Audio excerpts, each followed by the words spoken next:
Muchos de nosotros tenemos esa abuelita o ese abuelito o ese familiar que cuando éramos pequeños su casa era nuestro refugio o nuestra zona en la que nos gustaba estar. Y ese es el claro caso de Julio.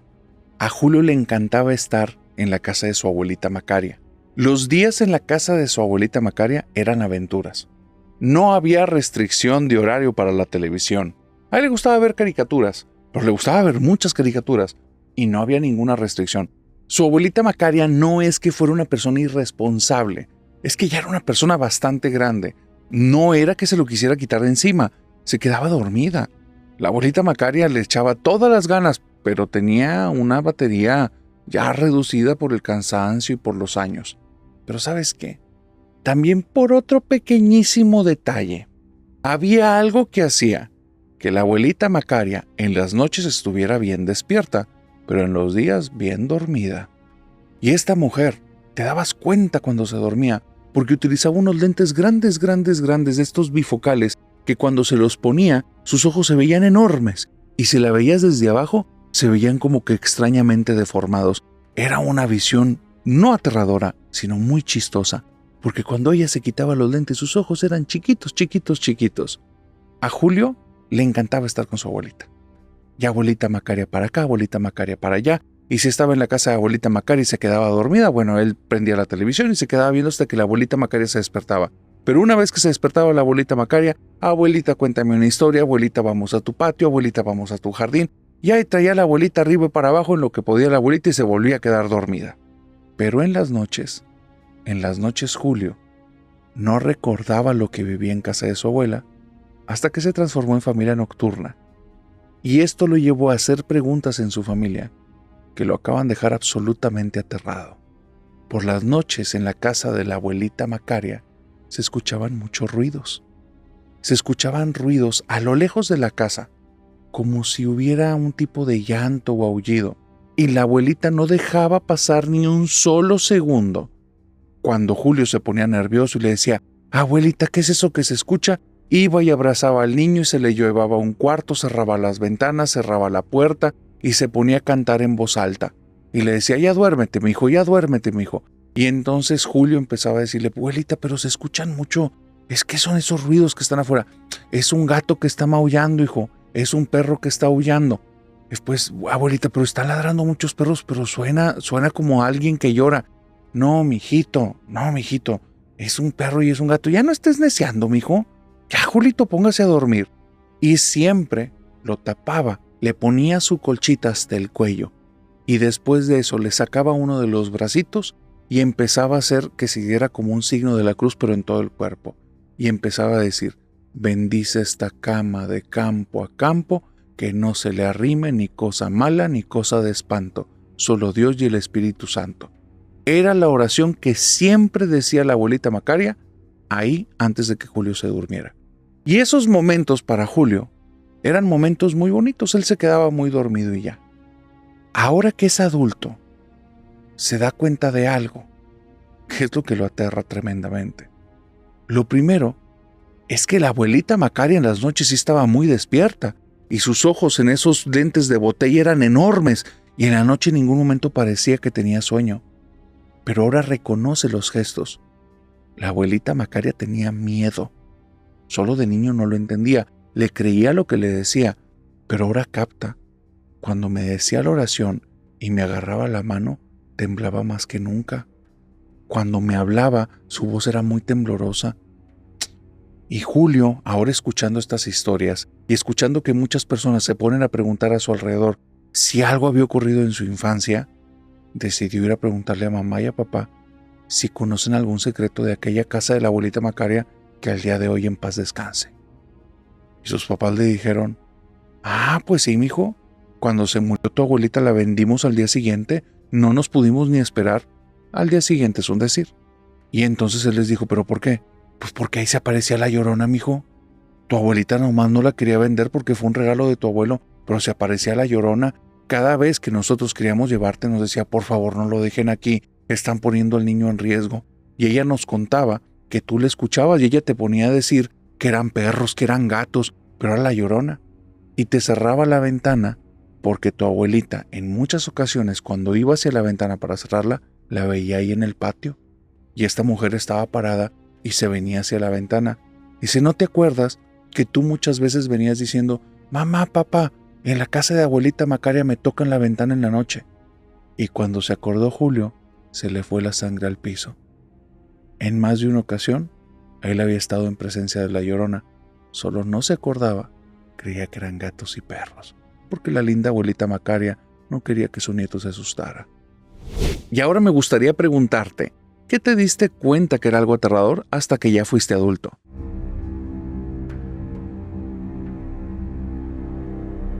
Erika tenía ínfulas de escritora. Ella se sentía una escritora. Ella se vivía como una escritora. Tenía apenas 14 años la chamaquita, pero para ella era la nueva Stephen King. Ella iba a ser la nueva escritora de terror que iba a espantar a todas las personas. Esta historia que te estoy contando ocurrió hace cerca de 7 años. Te quiero dejar claro algo. Erika al día de hoy ya no escribe por lo que le pasó. Y esto estoy a punto de decirte. Erika tenía como un proceso que no te lo voy a hacer cansado porque son procesos a veces muy técnicos o procesos muy profundos. Pero a grandes rasgos, parafraseado y de una forma sencilla de entender, ella dejaba que las imágenes vinieran a su cabeza y se permitía que esas imágenes hablaran por sí mismas. Yo sé que puede sonar difícil de entender, pero imagínate que tú estás sentado respirando y de repente imaginas algo y te das cuenta que le puedes poner play. Y cuando le pones play, esa imagen te das cuenta que no es una foto, es una película y comienza a andar por sí sola. A Erika le pasaba esto y cuando ocurría eso, en ese momento se ponía a escribir lo que estaba viendo en su mente. Ya te puedes imaginar, la letra era espantosa. Después tenía que descifrar todo lo que aparecía en esa hoja porque parecían jeroglíficos, letra cuneiforme y muchos otros idiomas que ella jamás había visto. Así es que el proceso más difícil para Erika no era escribir, era descubrir que escribió. Las películas pasaban una tras otra en su cabeza y ella tenía un problema, y un problema que se daba cuenta al instante. Una vez que la película se acababa, era como si lo hubieran agarrado y tirado a la basura porque se eliminaba de su cabeza y no la podía recordar. Solo se acordaba de lo que escribía. Cuando escribía y podía leer lo que escribió o los pedazos que escribió, ahí tenía entonces parte de la película y eso le ayudaba a tener como fragmentos. Sentía que con los años ella iba a mejorar. Hasta que un día ocurrió algo muy extraño. Un pensamiento invasivo. Un pensamiento que se dio cuenta que era diferente. Una película distinta al resto de las que ella vivía en su cabeza. Ella se sentaba en su habitación en una silla grande, en una mesa bastante grande, en una zona muy cómoda, con mucha iluminación, y justo frente a ella, una libreta de rayas. Era algo así como tamaño oficio, tal vez no es el nombre del tamaño que tienen, pero más allá del tamaño habitual, estamos hablando de algo bastante grande, casi 45 centímetros de largo y casi 30 centímetros de ancho. ¿Dónde conseguí esas libretas? ¿Quién sabe? Pero tenía puras libretas de ese tipo. ¿Por qué? Porque su letra era horrible y lo sabía. Entonces mejor espacio y darle vueltas y estar apuntando menos para hacer las letras más grandes.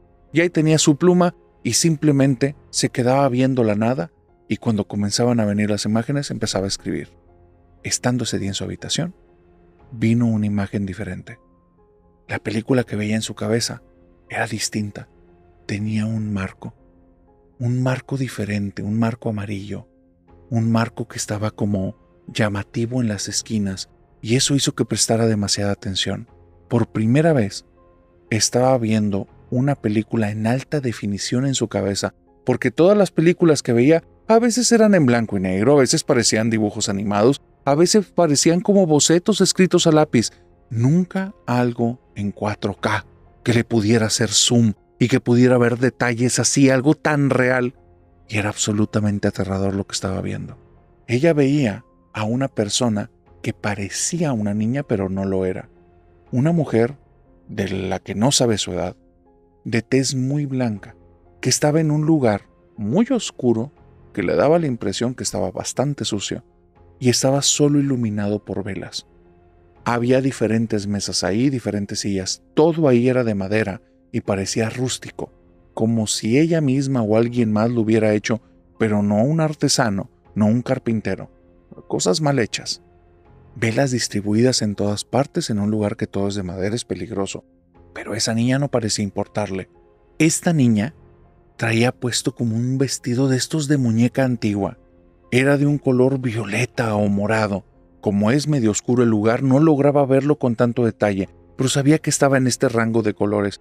Posiblemente traía algunos acabados de color negro, porque traía un moño atrás, traía un listón que le sobresalía en la parte del cuello, y este vestidito traía unos remates donde acababan ciertos solanes como de un encaje, a veces en color negro, a veces en color gris. Se veía algo costoso, muy bonito, caro, pero a la vez aterrador.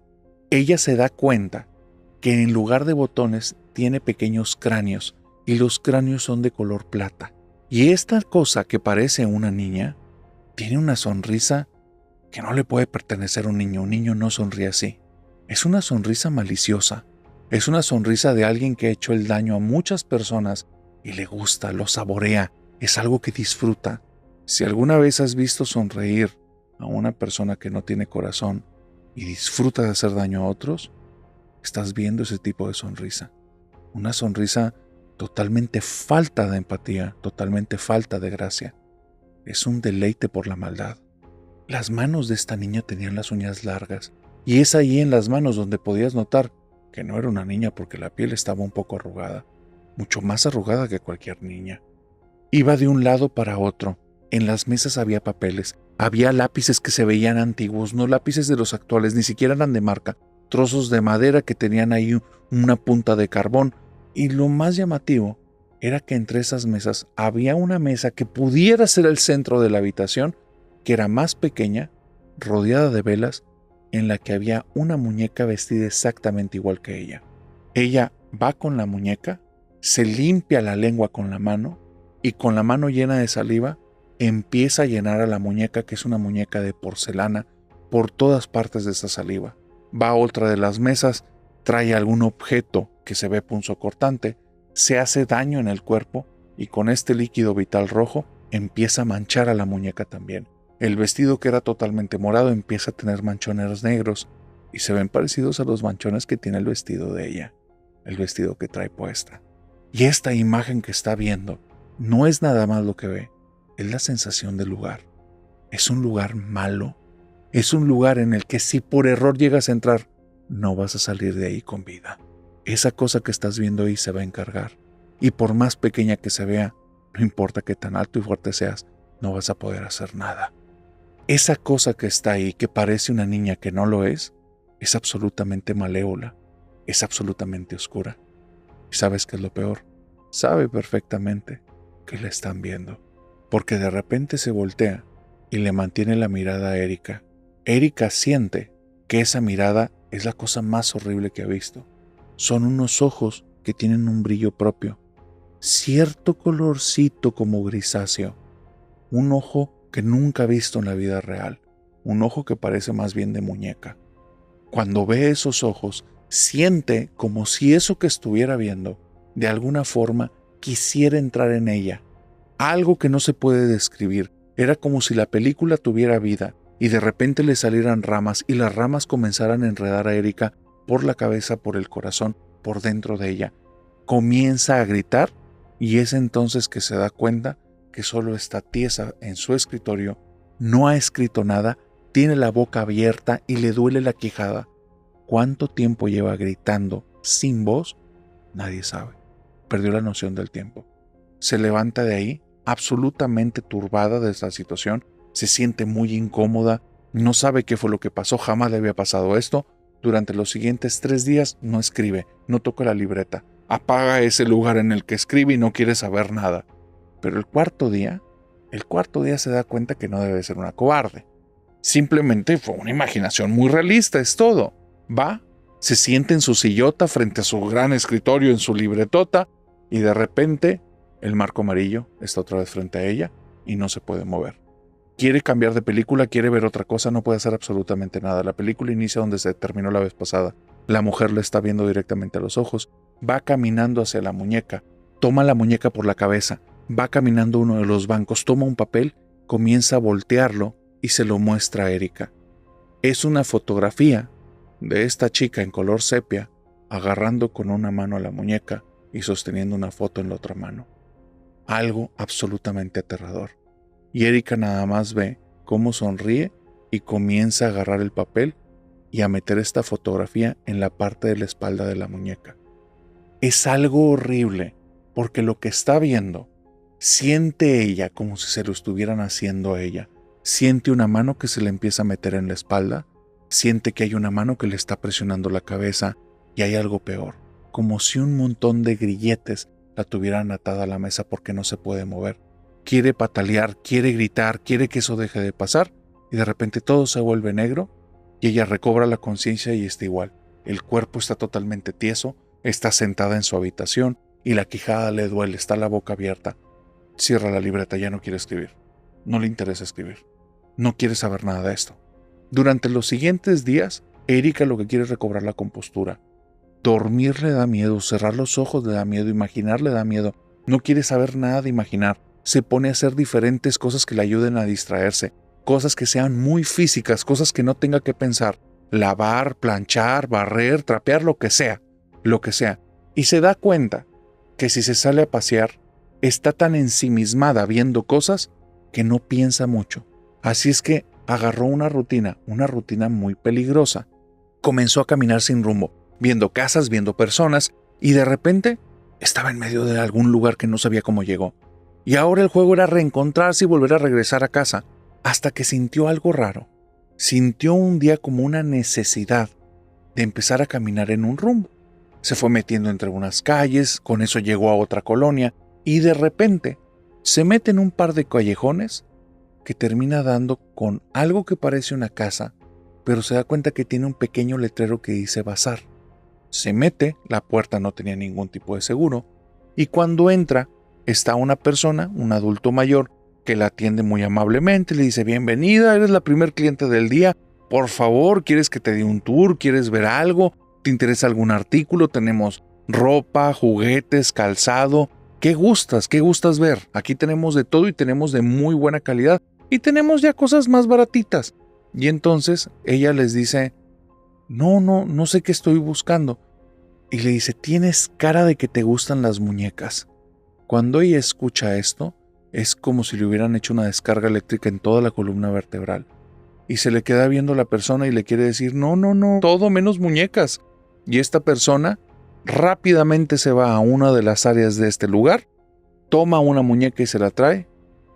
Y es exactamente la muñeca que había estado viendo en sus imágenes mentales. Ella comienza a ir hacia la muñeca de forma como inerte, y dentro de ella hay una pequeña vocecita, una voz que reconoce al instante. Es la voz de su abuelita, y su abuelita le dice al oído: no la toques. Pero hay algo ahí, hay algo que le gana a esa voz, hay algo que le gana a esa instrucción, a esa recomendación. El impulso que tiene, no es dueña de su motricidad, así es que toca la muñeca, la voltea, le mete una mano a la espalda y saca una fotografía donde está algo que parece una niña y está muy borroso para ver detalles, pero con una mano está sosteniendo la cabeza de la muñeca y con otra está mostrando una fotografía que no se ve qué es lo que tiene la fotografía puesto. Cuando ve eso, casi deja caer a la muñeca y el señor se la quita y le dice: espérate, esta es una muñeca muy cara. Y ella le dice: está bien. Y el señor le pregunta: ¿cómo sabes que tenía esa fotografía? No sé, ahí se la dejo. Erika comienza a andar a su casa, tiene un miedo terrible. Y a partir de unas 2 o 3 cuadras, comienza a escuchar una voz en su cabeza, una voz que jamás había escuchado, una voz que tiene un ceseo. Esas voces que cuando te hablan pronuncian mucho la S. Es una voz de una mujer que empieza a decirle cosas como: sígueme, ven por mí, te espero. Pero cada vez que habla, cada palabra que dice, hace que su cuerpo se estremezca. Cuando llega a su casa se siente mal. Siente como si le hubieran chupado la energía, se siente como si hubiera envejecido, se siente como si se estuviera muriendo. Es algo horrible. Cree que es el miedo. Así es que se dio cuenta que descubrió algo los días anteriores. Si canso mi cuerpo, mi mente no tiene para pensar. Y llegando a la casa, agarra la escoba y agarra el trapeador y se pone, pero como nunca en la vida lo había hecho, a detalle, cada fragmento, cada pedacito de la casa, lo limpia, pero a un nivel tan detallado que la mamá se queda sorprendida. Las manos Erika las tiene llenas de ampollas y no le importa, de ahí se va a lavar los platos y le arden las manos. Eso en su mente cree que le sirve, porque ya no escucha la voz. Es tanto el dolor que tiene en las manos que ya no escucha nada. Y así lo sigue haciendo casi por 2 semanas.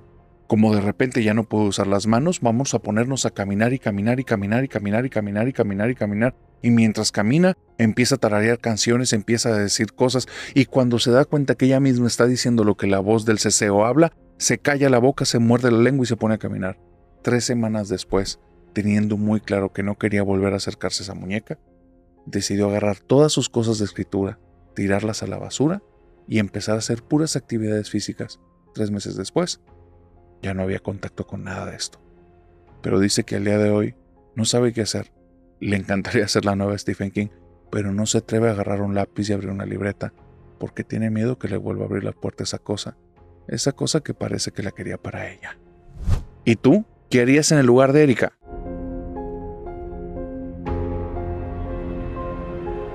Sale es parte de la familia nocturna. Es doctora y ella solo ha vivido 2 sucesos, pero son tremendamente aterradores. El primer suceso que vivió dentro de un hospital le tocó ya hace varios años y fue algo de lo que definitivamente no puede dar como una explicación a esta situación. Y durante muchos años ella decidió que no iba a estar hablando de eso. Pero aquí, como guardamos el anonimato y le gustan las historias de fantasmas a raíz de lo que vivió, decidió mandarnos esta historia y nos dijo: por favor, nada más cambia mi nombre, pero esto lo viví en un hospital y es en serio. Es algo que no me ha pasado nada más a mí. Resulta que había un día en el que había mucho movimiento y ella, por alguna situación, muy probablemente la jerarquía que ya tenía en el hospital, que era ya de cierto rango alto, le tocó estar brincando de un área a otra para hablar con diferentes personas y organizar cosas. El punto es que llega un momento en el que ella es tan proactiva que de repente ven personas que ella está resolviendo cosas y ya era parte de lo habitual en ese día que se le acercaran personas que no tenían nada que ver con lo que ella estaba haciendo para hacerle alguna pregunta, y como tienen la mente muy ágil, contestaba en un segundo. Estoy buscando al doctor Carrillo, mira, por favor ve aquí a la sala de oficinas, ahí te pueden atender, ahí te pueden dar instrucciones de dónde está el doctor Carrillo. Disculpe doctora, no sabe dónde está el paciente tal, de este lado están las enfermeras, si quieres ir con ellas, ahí te tienen todos los datos acerca de los pacientes. Y seguía ella con las cuestiones desde mantenimiento, dónde estaban ciertos especialistas, viendo ciertos detalles de pacientes. De estas personas que dices, están en 100,000 cosas y en todas tienen la atención al 100. Una persona de una mente muy ágil. Es por eso que estaba tan ensimismada en algo que estaba como ya tomándole muchos de sus recursos, porque sí era un tema muy complejo, cuando una voz de mujer llega por su izquierda y le dice: doctora, ¿cómo puedo salir del hospital? Y entonces ella nada más medio que voltea, pero no voltea completo, y ve donde hay una mujer que trae como una ropa blanca, y entonces actúa de manera rápido y le dice: vete derecho por esta puerta, terminando vas a llegar ahí un cruce de pasillo, da vuelta a mano derecha, y ahí nada más es da derecho. Si te pierdes, por favor, pregúntale a cualquier enfermera que trae bata blanca, así como la tuya. Y le dice eso, y regresa a sus cosas, y se espera como 3 segundos, y dice: qué extraño, esa es una bata de enfermera, porque una mujer me preguntó cómo salir del hospital y trae bata de enfermera. Y le dice: oye, espérate. Y voltea, y cuando voltea, se queda con una escena que la deja absolutamente helada. Lo primero es que no se había dado cuenta que con la persona que ella estaba teniendo la interacción, estaba volteando al mismo punto que ella, pero estaba pálido completamente. Lo segundo es que el área en la que estaban era de acceso restringido. No debía de haber nadie fuera del personal del hospital. Y lo tercero es que esa mujer se estaba alejando de ellos, pero solo se veía de la cintura para arriba. No llegó a la puerta antes de que se desvaneciera, y la doctora simplemente se quedó con los ojos abiertos y ya no supo qué hacer. Dice: mi cabeza se colapsó. O sea, nunca había vivido algo así. Entonces, no cruzaron conclusiones por mi cabeza. Acabo de ver una mujer que se desvanece frente a mis ojos, la escuché, volteó a ver a la otra persona está absolutamente pálida y ya no sé qué procesar. Fue una obviedad, fue algo que dimos por entendido, que ya no íbamos a seguir con el tema que estábamos tratando. Así es que me fui caminando por el pasillo que se fue ella, Yo creo que inconscientemente la quería buscar para decirme, ve, fue tu imaginación, pero voy pasando por los pasillos donde me estoy dando cuenta que estoy en zona restringida y la puerta no se abrió.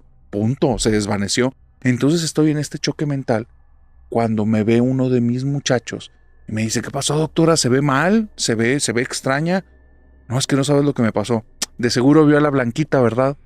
Y me contó que ya hay muchas personas que han visto a esta mujer de cabello rubio, que no le ven el rostro, que les pregunta cómo salir del hospital y que algunos creen que trae ropa de enfermera, pero otros dicen que no, que es una bata blanca, pero que no es de ese hospital, que nadie tiene ese tipo de uniforme. El punto es que hay muchos que la han visto y no podemos hablar de eso porque no hay manera de comprobarlo. ¿Tú qué crees que sea eso que se aparece en el hospital?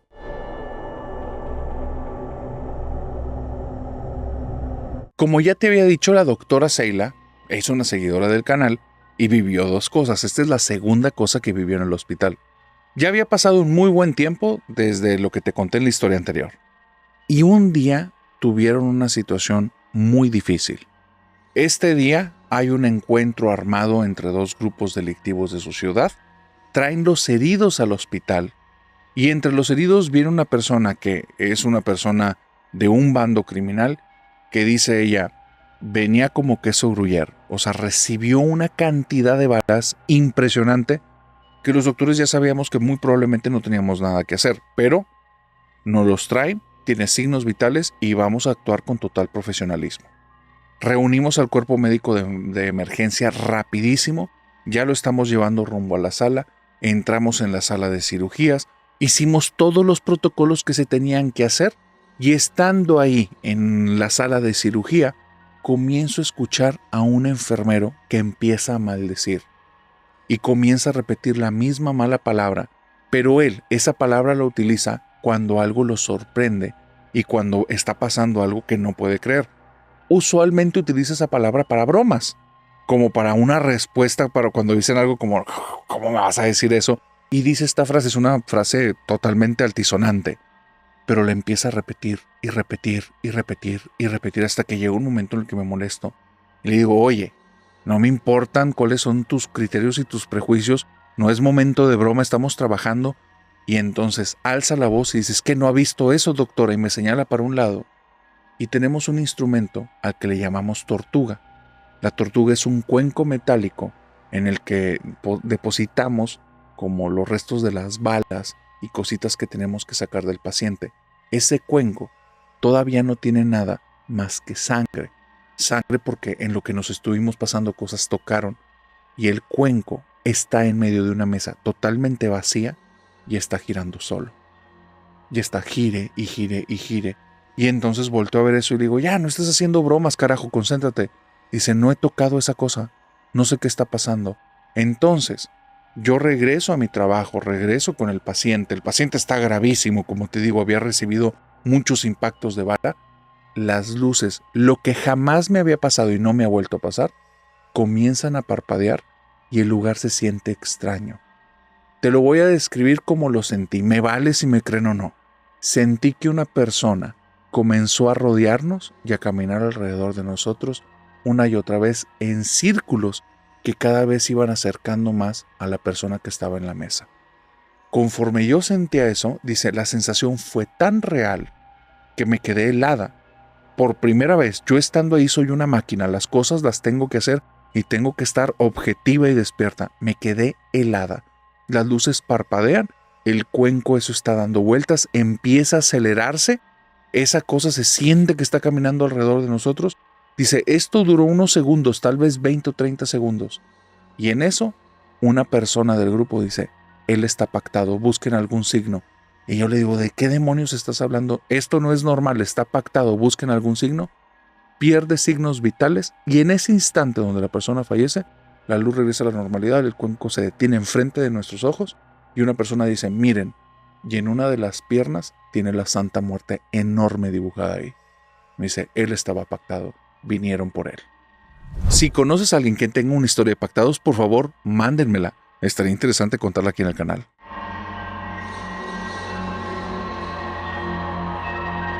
Esto que te voy a decir es 100% modo personal. Durante mucho tiempo, yo siempre tuve como una frasecita que decía que el ser humano en esencia es bueno. Pues de que estoy en Hablemos de lo que no existe, después de este tipo de historias como la que estoy a punto de contarte, llegan momentos en los que me lo cuestiono y me lo cuestiono en serio. Esta historia es de Ivonne, que habla del tiempo en el que estuvo con un exnovio llamado Claudio. Ivonne me dice, narrador, por un pelito de rana calva me salvé.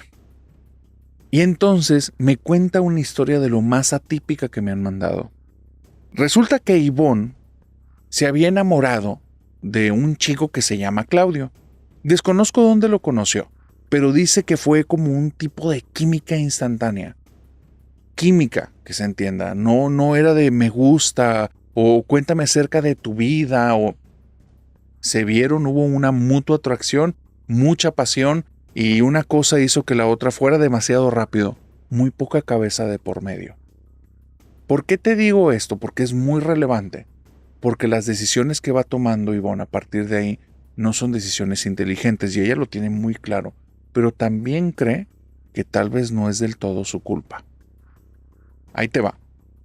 Ivonne empieza a tener estos momentos como muy pasionales con Claudio. Claudio se ve un tipo que poco a poco empieza a acaparar su atención, su tiempo, y hace que estos momentos pasionales sean cada vez más y más seguido. Así es que después de apenas 3 semanas de tener una relación cuya relación no tiene título, ninguno, ni son un veamos qué pasa, ni seremos unos tal vez futuros novios, ni nada. Nos encontramos, nos gustamos, andamos con cualquier nombre, lo que sigue, y se van a vivir juntos.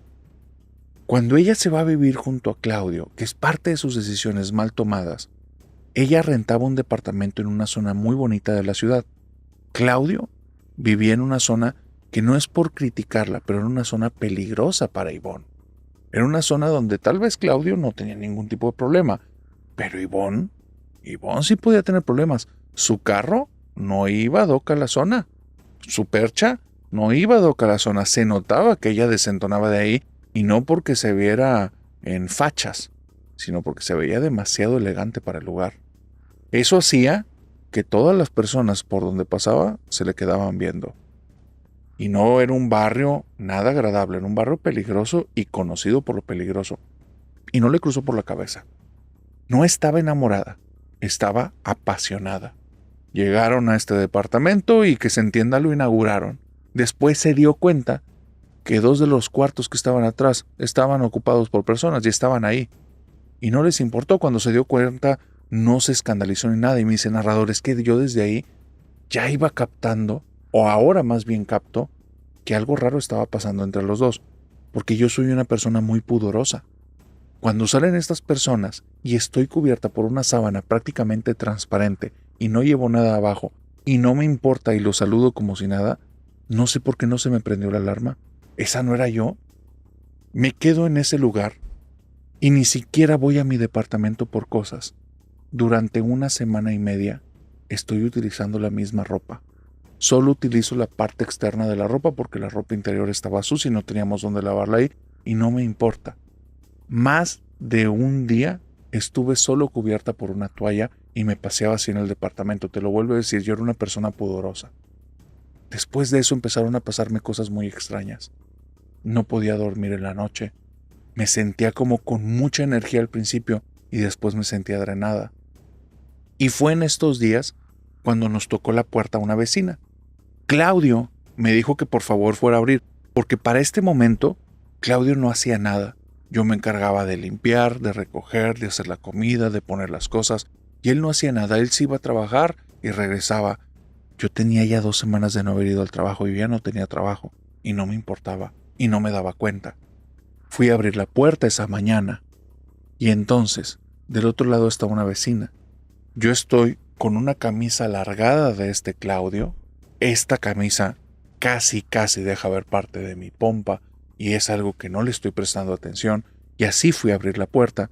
Se me queda viendo la chica y me dice, otra de las de Claudio. Y entonces yo le torzo la cara. A mí no me importan las otras, yo soy la única. Y entonces me dice al oído, lo que necesites, estoy aquí al lado, ten cuidado. Y entonces vuelve a vociferar, dile a ese viejo inútil que me pague lo que me debe, y se va, y me guiñó un ojo. Yo no entendí qué estaba pasando. Los siguientes días no vuelvo a saber de ella, solo me decía de repente Claudio, esa vieja ya me tiene harta, me cobra un dinero que no le debo, es bien mentirosa, y yo no le dije nada. Pero conforme fueron pasando los días, yo me empecé a sentir mal, me empecé a sentir de repente como drenada. Claudio hacía que me quedara junto con sus dos roomies sentada en un sillón, aun cuando prácticamente estaba sin ropa. Y a él no le importaba, y los roomies me daban unas miradas que eran muy asquerosas. Y yo no me fijaba, no me daba cuenta, y empecé a sentir que algo me chupaba la energía. De repente me sentía como bien desubicada, como si no pudiera enfocarme nada, como si no tuviera pensamientos, pero quería estar ahí. Y entonces Claudio, dirigiéndose a sus amigos, dice, véanla, está bien enferma, tenemos que ayudarla. Y entonces, como yo me sentía mal, nada más muevo la cabeza de arriba abajo, me da las manos para que yo alce mis manos, me quita la ropa enfrente de ellos, y entonces empiezan a hacer como una limpia con un par de piedras, unas ramas y un huevo que la recorren por todo mi cuerpo, y yo les doy las gracias, narrador. Vuelvo a decir, yo no entiendo qué me pasaba, pero todo lo que estaba pasando ahí estaba mal. No hicieron nada más que eso, pero ya eso era demasiado. Y no me daba cuenta, y tampoco ponía altos. Y al día siguiente me sentía peor. Y al día siguiente peor. Ya habían pasado casi 4 semanas o 4 semanas y media.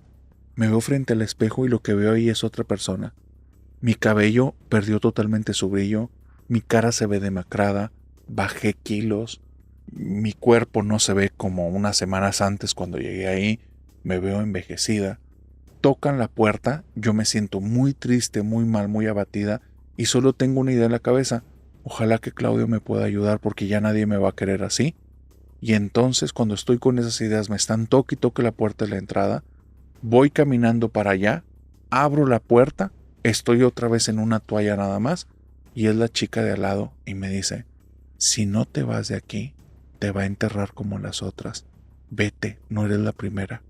Y entonces yo sentí que algo estaba pasando ahí extraño porque yo quería gritarle, quería decirle que se fuera, quería decirle que se largara, pero en lugar de eso empecé a llorar. Me abrazó, me llevó al departamento y entonces comenzamos a escuchar, como a media tarde, cómo llegó Claudio, empezó a gritar que dónde me había metido, que ya estaban a punto de terminar conmigo, que por qué fregados me había escapado, que quién fue el estúpido que me dejó escapar. Vino y tocó el departamento de mi vecina y empezó a decir, sé que la tienes aquí. Mi vecina me hacía señales de que me callara. Estuve ahí temblando de miedo. Nunca lo había visto así a este hombre. Y yo me sentía una nada. Cuando él se fue, me quedé entonces con la vecina y le dije, vamos al lado, ahí tienen mis llaves de la camioneta. Y dice, ya no te preocupes por eso. Yo te voy a llevar a tu casa.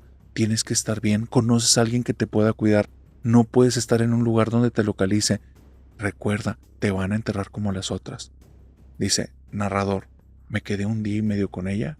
Mi mamá me volvió a recibir. Cuando me vio, la cara de mi mamá lo dijo todo. O sea, yo estaba mal lo que le sigue. Le dio las gracias a esta muchacha le dijo que cualquier explicación ella se la podía dar, pero que ella prácticamente me estaba rescatando, que no la culpara de eso y que por favor fueran buenas conmigo, que estuve casi 2 meses en manos de un brujo que no tiene corazón.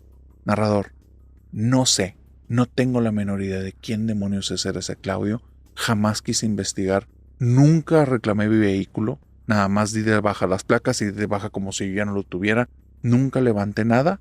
Dice, pero al día de hoy ya pasaron unos años y créeme, ese tipo de cosas hacen que te des cuenta que las personas a veces no reflejan en su rostro la podredumbre que llevan dentro.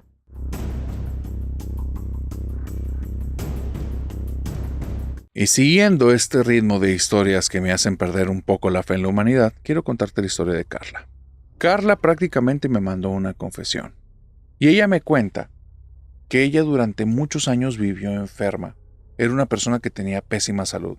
Si no eran cuestiones de garganta, eran cuestiones de vías respiratorias. Si no era eso, eran dolores en la espalda. Si no era eso, era debilidad en el cuerpo. Anemia tras anemia tras anemia. Y no importaba la cantidad de tratamientos, alimentación, estilo de vida que llevara, ella, de plano, en ningún momento se sentía bien. Y entonces empezó a tener temporadas en las que tenía mucho tiempo libre en casa. Y fue ahí donde descubrió que el tema de lo oculto le llamaba mucho la atención. Empezó a sentirse especial, empezó a sentir como un llamado, como si algo la trajera especialmente. Y no sabe por qué, porque aunque lo veía y no le llamaba la atención, en su corazón sí le llamaba la atención y quería las cartas del tarot. Le llamaban, era como si le hablaran. Y entonces, como esto pasó hace apenas 4 años, vio algún artículo online, lo compró, le llegó a su casa y estando ahí, desde que agarró el mazo y empezó a ver los instructivos, se dio cuenta que no quería leer nada, que había algo que le nacía. Empezó a barajear las cartas, las movía de cierta manera y entonces, cuando estaba la chica que ayudaba en su casa para hacer la limpieza, le dijo que si le permitía leerle la suerte. Sacó las cartas, le pidió que pusiera su mano arriba de las cartas, le pidió que barajeara las cartas, que se las volviera a dar, y después le dijo, ¿sabes qué? Por favor, soplen las cartas. ¿Por qué? Era algo que le nació. Le sopló a la chica las cartas, ella las tomó, las puso sobre la mesa, esparció el mazo y le dijo a la chica que por favor tomara 3 cartas. La chica toma 3 cartas, entonces ella las agarra, las pone al centro, las voltea y dice, no recuerdo las figuras, no las recuerdo todas. Sé que en una estaba un diablo y las cosas que me nacieron decirle no eran cosas buenas. ¿Y sabes qué, narrador? En menos de una semana pasaron todas. Pero había un problema. Aunque a mí eso me dio miedo, estuvo muy extraño.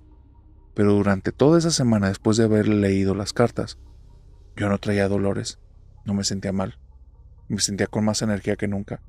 Recobré el apetito, me veía con un mejor color de piel. Entonces, a la semana siguiente, solo por probar, invité a una amiga que tenía mucho tiempo sin ver, que ella sí estaba ocupada en cuestiones de estudio. Yo me había tomado un semestre de baja porque de plano no estaba en condiciones. Viene esta chica a la casa, hago lo mismo, pero ahora le pido algo diferente. Después de que empieza a agarrar las cartas y empieza a hacer que el mazo como hacer una combinación diferente, le pido que ponga una mano en su corazón y la otra mano sobre el mazo de cartas. Y que pida un deseo, y que haga lo segundo con la otra, y que haga lo segundo con la tercera. Esta chica pedía cuestiones como bien genéricas porque solo me estaba siguiendo el juego. Y pidió, dame belleza, dame amor y hazme popular. Y entonces, lo que apareció en las cartas, lo que yo entendí, y se lo dije entre risas porque parecía un juego, fue, mira, pues parece que las cartas no le caen bien porque dice que te vas a enfermar y que vas a tener un accidente y que vas a perder tu belleza. Y narrador, al mes siguiente chocó y se desfiguró parte del rostro. Pero hay algo. Después de haberle leído las cartas, yo me sentía muchísimo mejor. Yo tenía meses sin salir de casa y empecé a tener los ánimos para salir.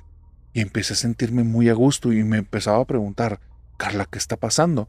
O sea, ¿es por lo que estás diciendo? ¿Es por el impacto de estas situaciones?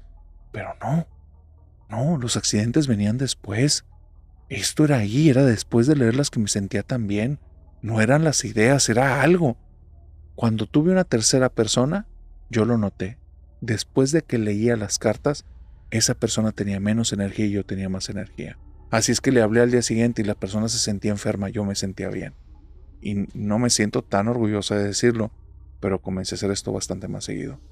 Me empecé a sentir cada vez mejor. Me sentía con autoestima, me sentía inteligente, con la mente muy ágil, me sentía una persona que podía tener casi cualquier tipo de conversación, pero por sobre todo eso me sentía poderosa. Sentía que tenía un poder. Empecé a leer las cartas a personas que me empezaban a dar mala espina, que me caían mal, que yo sabía que era la persona que no le caía bien a un amigo, y toda la gente que quería, le dejé de leer las cartas. Porque en más de 10 veces que tiré el mazo, jamás me salió algo bueno. Siempre eran tragedias y se terminaban cumpliendo. Las personas, como no eran de los mismos círculos, nunca se pasaron la voz. Y como esas tragedias les daba vergüenza, yo creo que nunca revelaron la verdad. Porque a la fecha, de vez en cuando, me pongo a tirar el mazo cada vez que alguien me cae mal y cada vez que me siento muy débil, intento siempre y le ruego a Dios que no me vaya a salir la carta de la muerte, porque aunque dicen que es cambio, yo creo que conmigo va a ser literal. ¿Y tú? ¿Te leerías las cartas con la tarotista de las tragedias?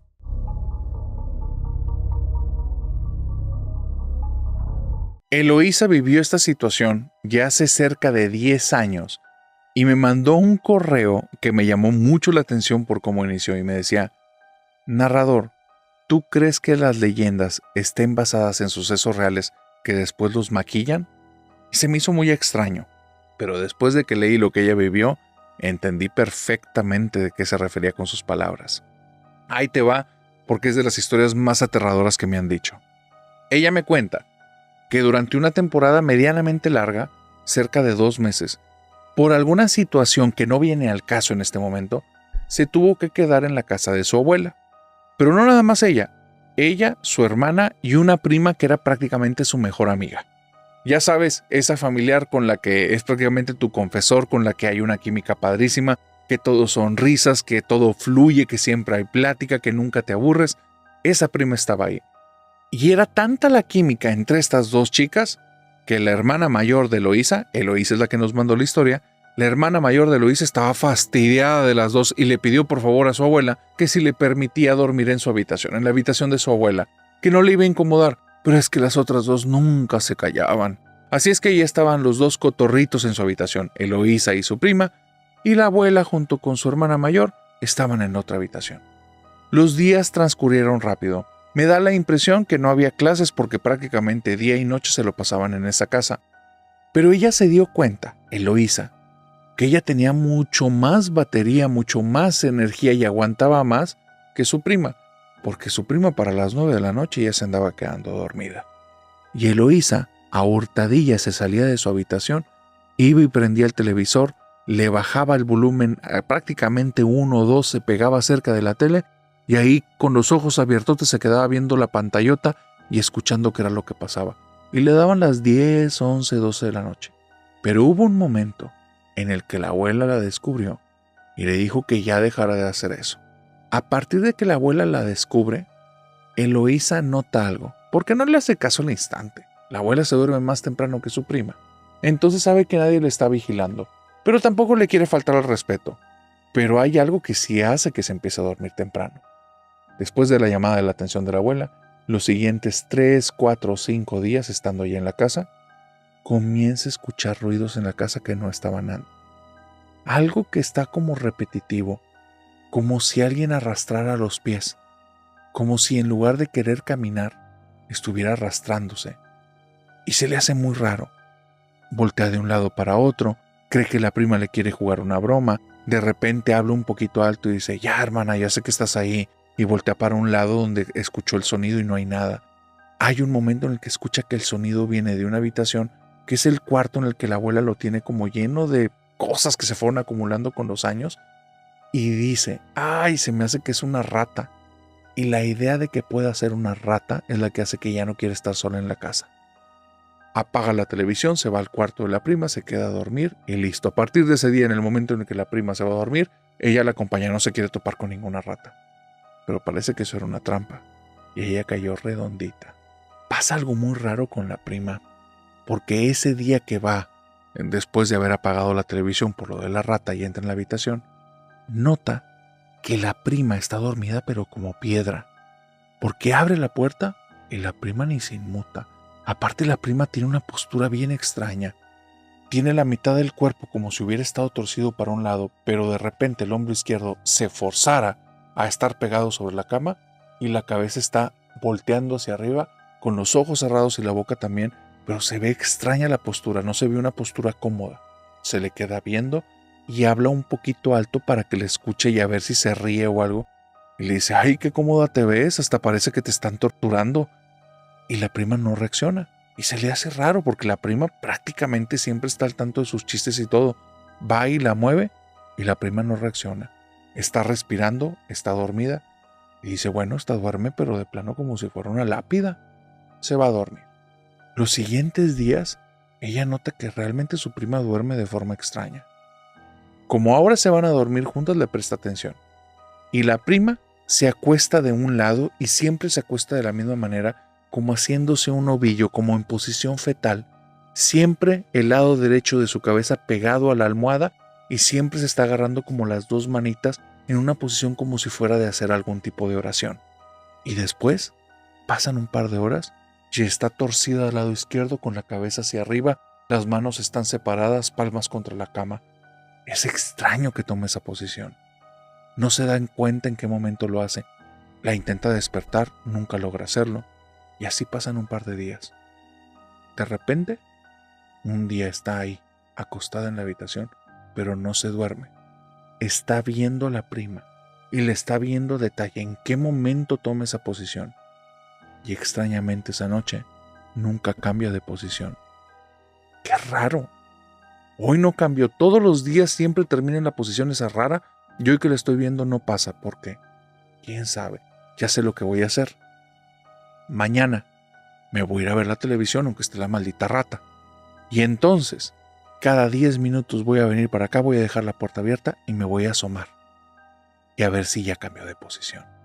Va la primera vez, sigue en la posición fetal, segunda vez posición fetal, 10 veces posición fetal, y en la 11 ve algo que la deja helada. La prima está en posición fetal, pero hay una mano que le está forcejeando para que tome la otra posición. Una mano de una mujer le está tomando el hombro y le está forzando contra la cama, y tiene otra mano de esta mujer pegada en el rostro, presionándola contra la cama.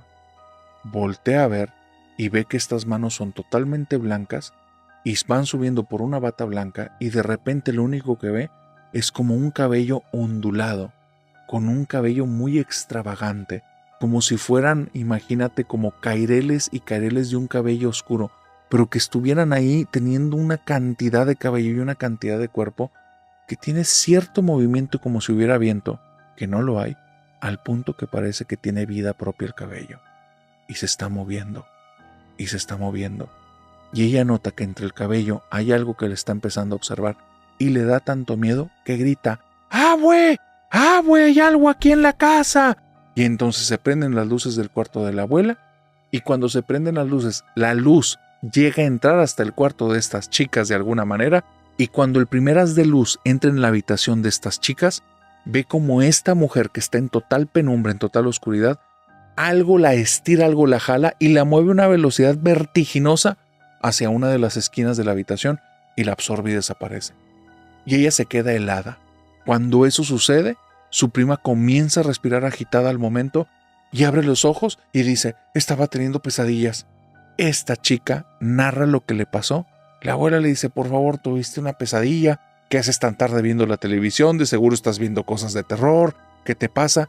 Y ella está impactada. Aparte, se siente muy ofendida por la actitud de la abuela porque ella no está jugando.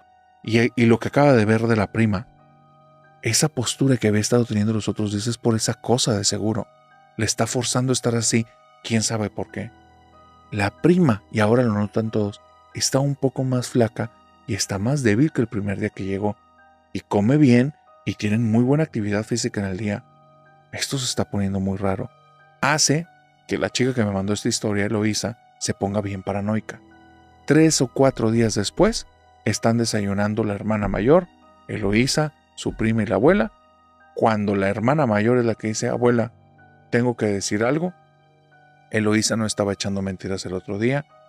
Ayer salí al baño en la noche y había una mujer con un cabello que se le movía aquí en la cocina.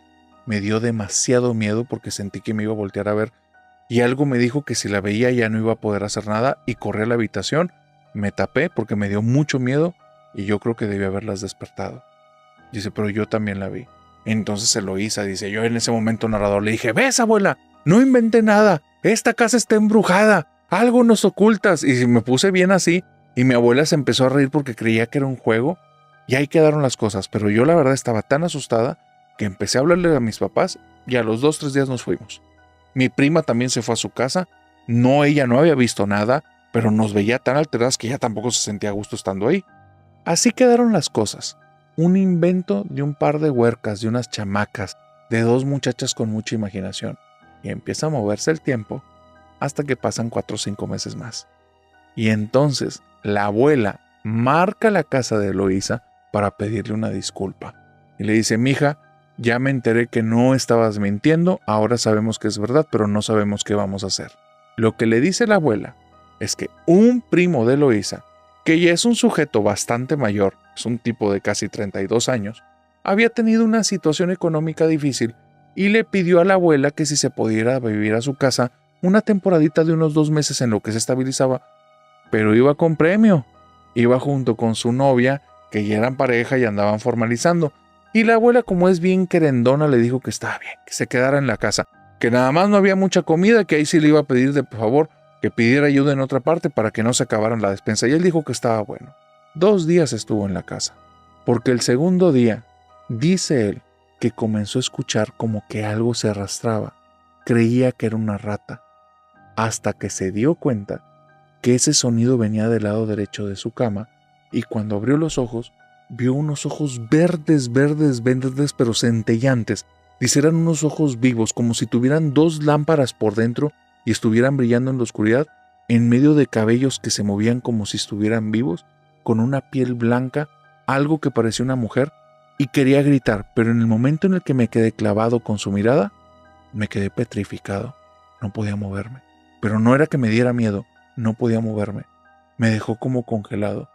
Esta mujer llegó, posó su mano sobre mi cara, sentí unos dedos helados en mi rostro, quería gritar pero no podía hacer nada, y en mi cabeza solo estaba la mirada de esta mujer, y ahí estaba grabado esos ojos verdes penetrantes que no eran buenos, no eran malos, era como ver alguna criatura salvaje que te veía, que sabes que en cualquier momento te puede morder, y de repente quitó la mano de mí, me hizo una cara como de asco, se fue caminando en una esquina y desapareció, y me pude mover. Dice, cuando me contó eso y me escribió la misma mujer, yo sabía que no estabas mintiendo. Y entonces Eloísa termina diciéndome, narrador, creo que ya sé por qué existe la leyenda de la medusa. Si alguna vez viviste algo como esto, por favor, pon la historia aquí en los comentarios.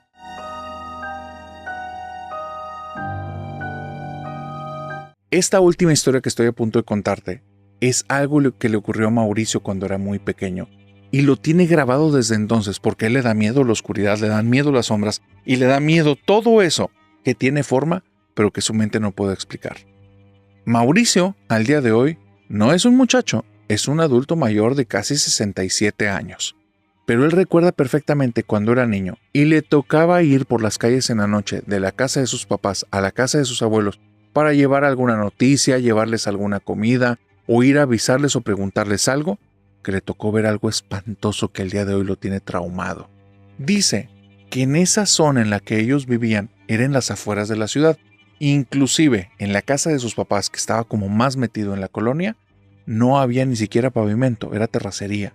Era una zona que se pudiera considerar muy lejana a la ciudad. Al día de hoy, sabes que haces 15 minutos. Pero en ese tiempo estaba en las afueras. Y ahí había muchas historias que se aparecían cosas, no fantasmas, brujas y cosas peores. Decían que había algo que se estaba llevando a las personas. Ya había un borrachito que todos lo conocían, que ya en varias ocasiones había intentado asaltar a un par de personas y lo tenían bien ubicado, pero lo consideraban inofensivo, porque los intentaba asaltar nada más vociferando y diciendo cosas, pero el tipo estaba tan ebrio que no podía dar 2 pasos sin caerse prácticamente en la acera. Así es que nadie lo consideraba, nadie lo tomaba en cuenta, solo le sacaban la vuelta y sabían que jamás los iba a alcanzar. Y ese tipo de repente de la noche a la mañana ya no estaba. Un sujeto que todos ubicaban perfectamente. Había otro tipo, un señor ya mayor, que pasaba pidiendo limosna, ropa usada o cualquier fierro que tuvieran. Y él iba con una carretilla improvisada de cartón y un poquito de mecate de estas cuerdas de ixtle, y las iba arrastrando el cartón, y cada cosa que le daban lo amarraba con ixtle, un ixtle muy usado, amarraba las cosas al cartón y se lo llevaba arrastrando.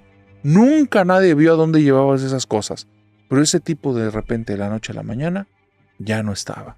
Don Gastón, don Gastón, don Gaspar, unos le decían Gaspar, otros le decían Gastón, nadie realmente era amigo de él, pero el tipo ya no estaba. Y así, estas personas como de la calle, de repente aparecían ahí y de un día para otro ya no estaban. En ese tiempo es cuando Mauricio iba de la casa de sus papás a la casa de sus abuelos. Y ahí en medio de los desaparecidos, nadie considera tanto el hecho de tomar precauciones, porque eran otros tiempos, y porque creían que estas personas finalmente se habían ido a algún otro lugar. Pero lo que vio Mauricio fue la explicación, o más bien, la realidad de lo que les estaba pasando a ellos, y era algo horrible. Cuando él va caminando a casa de sus abuelos, imagínate este lugar, no hay ni siquiera pavimento. Entonces la luz mercurial es mínima. Por cada 3 o 4 cuadras hay apenas 2 postes de luz, y de esos a veces uno no tiene foco. Hay luces improvisadas de las casas, y está tan alejado, o estaba tan alejado en ese tiempo, que se lograba ver con luz de luna gran parte del espacio. Pero es una luz tenue. Como él salía de su casa, apenas su vista se estaba adaptando a la oscuridad. Cuando, al ir caminando en una de estas curvas de estas calles, ya casi llegando a la calle que tenía que entrar para la calle de sus abuelos, va caminando ahí, escucha como un pequeño quejido, voltea hacia un callejón, ve los pies de una persona que está arrastrando y hay algo que sale de entre las sombras que es como una garra muy peluda, lo agarra del pie y lo mete al callejón. Él se queda viendo eso, pero con un miedo terrible, porque lo que vio no es una pata de perro, no es una garra de un lobo u otra cosa. Era algo que tenía 5 dedos con uñas largas, absolutamente peludo, que por eso parecía una garra. Tomó a la persona del pie, lo metió, y ahora él se queda ahí temblando y escucha un gruñido que se dirige hacia él. Comienza a correr a la casa de sus abuelos y no les puede explicar ni lo que vio. Sus abuelos lo dejaron estar ahí pasó la noche. Fue su abuelo el que tuvo que ir a casa de sus papás, y cuando estaba saliendo de la casa, Mauricio le decía que no, abuelito, no, por favor, no, abuelito, te va a comer, y no entendían de qué hablaba. Al poco tiempo empezó la noticia. Había un nahual rondando la zona.